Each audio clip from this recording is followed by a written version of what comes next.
पर मिलना हमारे बीच में आदरणीय श्री कैलाश शेरवा जी बहुत कम समय में।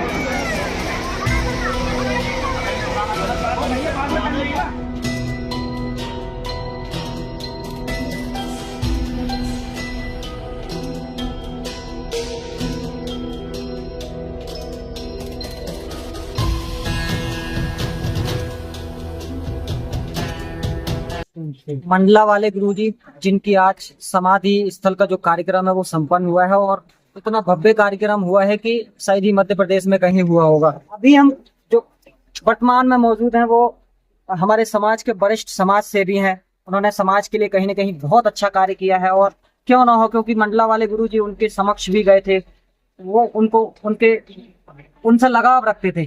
तो हम उनसे बातचीत करने वाले हैं कि ये जो पूरी प्रक्रिया थी वो किस तरीके की थी। सर, हमने देखा है कि समाज में एक विशेष कास्ट को महत्व दिया जाता है। मंडला वाले गुरुजी उन्होंने समानता की जो मिसाल, लेकिन उन्होंने जो कार्य किया है वो समाज में कहाँ तक पहुंचा है और कितना उसका प्रभाव समाज ले पा रहा है। देखिए, जहाँ तक मंडला वाले गुरुजी की बात है, मंडला वाले गुरुजी संत रविदास जी की विचारधारा पर चलने वाले हमारे संत थे। महात्मा गौतम बुद्ध जी की विचारधारा पर चलने वाले संत थे। बाबा साहब अम्बेडकर जी की विचारधारा पर चलने वाले संत थे।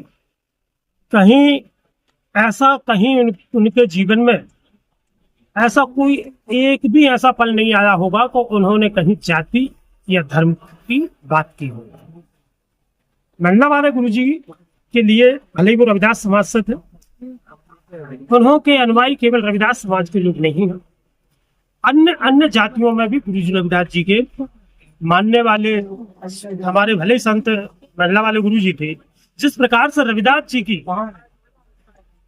जी की जो भक्ति में लीन होकर मीरा कुमार जी उनकी शिष्या बनी, इसी प्रकार से मंडला वाले गुरुजी के विभिन्न क्षेत्रों में मेरे को भी ये नहीं मालूम, कल्पना नहीं कर सकते कि विभिन्न क्षेत्रों में, अन्य जिलों में, मध्य प्रदेश से बाहर मंडला वाले गुरुजी की विचारधारा को मानने वाला मंडला वाले गुरुजी की शिष्य है। और आज जो यहाँ पे मंडला वाले गुरुजी की समाधि स्थल है, यहाँ पे गुरुजी रहते थे। ये टिमरावन गांव है, तहसील देवरी, जिला रायसेन। पहले उदयपुरा तहसील में ही लगता था। गुरुजी के इस कार्यक्रम में, श्रद्धांजलि कार्यक्रम में, मैं समझता हूं कि आज जो आपने ठीक ही बताया होगा आपके चैनल के माध्यम से कि जितनी तादाद में गुरुजी के अनुयायी यहाँ पे आए, ऐसा कार्यक्रम मैंने भी पहली बार देखा। जहां तक व्यक्तिगत मेरी बात है, गुरुजी की बहुत सारी चीजों से मैं प्रभावित हुआ। गुरुजी के आशीर्वाद से मुझे जो प्राप्त हुआ वो अदृश्य है, मैं किसी को दिखेगा नहीं, लेकिन उसको मैंने महसूस किया है। मैंने उसको जो है ना अपने जीवन में उतारा तो मुझे जो उसका लाभ मिला, ऐसे ही हजारों लाखों का इनके जो अनुयायी थे।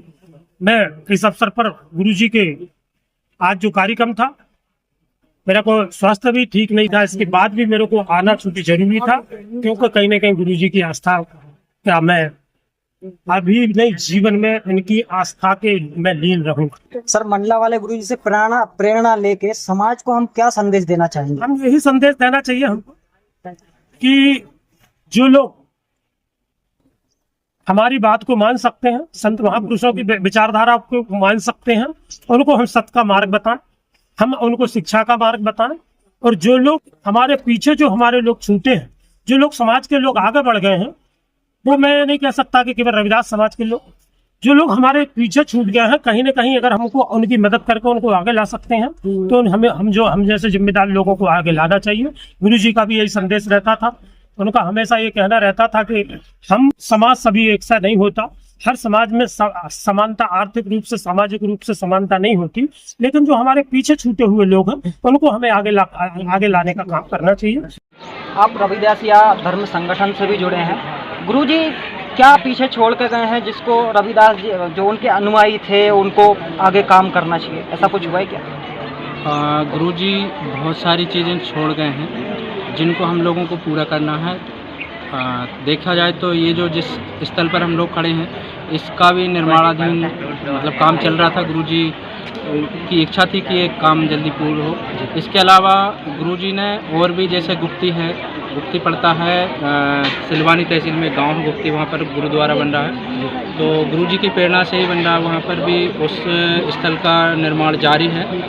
इसके अलावा पल्लेपार यदि हम देखें तो नरसिंहपुर डिस्ट्रिक्ट में ग्राम धनौरा है, वहाँ पर भी बन रहा है। इसके अलावा और भी कई ऐसे हाँ, उदयपुरा में भी प्रस्तावित है गुरुजी के माध्यम से, वहाँ पर सदगुरु रविदास जी महाराज की प्रतिमा रखी गई है। इसके अलावा और भी ऐसे कई क्षेत्र हैं जिनको एकदम से बता पाना शायद मेरे लिए पॉसिबल नहीं हो। आप एक ऐसी बात बताइए जो इस पूरे, जब वो परिनिर्माण को गए थे और उस पूरे कार्यक्रम के दौरान एक अलौकिक रही हो। इस पूरे कार्यक्रम में अलौकिक तो उसमें समानता और समाज को आगे बढ़ाने के लिए महापुरुषों और अपने सीनियर्स का जो चिंतन है, सार है, उसको लेकर के आगे बढ़ाना समाज को एक दूसरे से। ये यहाँ पे जो फोटो लगी हुई है ये सबसे ज़्यादा अभी वायरल हुई है, पूरे भारत में वायरल हुई है। ये फोटो हमने सुना है कि आपने खींची है। नहीं, ये बात सही है। गुरुजी का, चूँकि मेरे पास बहुत सारे लोगों के फ़ोटो मिलेंगे आपको, उसमें से चूँकि गुरुजी से मेरा जो आत्मीय जुड़ाव था वो काफ़ी आंतरिक है, इसीलिए मैं गुरुजी का फ़ोटो, मुझे मालूम है संसार नस्बर है, कभी न कभी ऐसा होगा तो शायद ऐसा काम आएगा। ऐसे और भी फ़ोटो गुरुजी के अलावा और भी बहुत सारे लोग मेरे पास फ़ोटो मिलेंगे, हम लोग उनको संजो कर रखते हैं और उसके पीछे हमारा यही नज़रिया रहता है कि कभी न कभी मतलब समाज के लिए उपयोग हो। इसके अलावा और भी कई साधन संसाधन हैं जो बाकी लोगों के पास नहीं मिलेंगे, लेकिन हम लोगों के पास सॉफ्ट कॉपी में या कुछ चीज़ें ऐसी भी हैं जो और भी मिलेंगी। तो ये कि एक यूनिक बात हो जाती है कि इन्होंने आखिरकार क्या किया है। ये फोटो आप देख रहे हैं, ये मैंने भी देखा है और हम 5 तारीख से अक्सर देखते आ रहे हैं, सबसे ज़्यादा वायरल हुई है। और ये फोटो ये है जो रविदासिया धर्म संगठन के एक कार्यकर्ता हैं, सदस्य हैं, उन्होंने ली थी और ये सबसे ज़्यादा चलने वाली थी।